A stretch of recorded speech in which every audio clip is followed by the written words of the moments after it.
While most languages have the non-moving O sound, English has 3 O sounds, and they're all moving. Rose boat O moves from rose up to blue, O.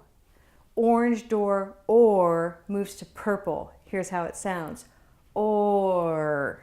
Turquoise toy oi starts also with this rounded lip position and moves to green. It's a big mover, so watch.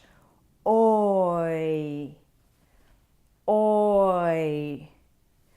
All 3 of these sounds start in the same position of a rounded lip, o, and they move to 3 different destinations. So take time for these 3 big movers and enjoy more sound confidence with these moving vowels.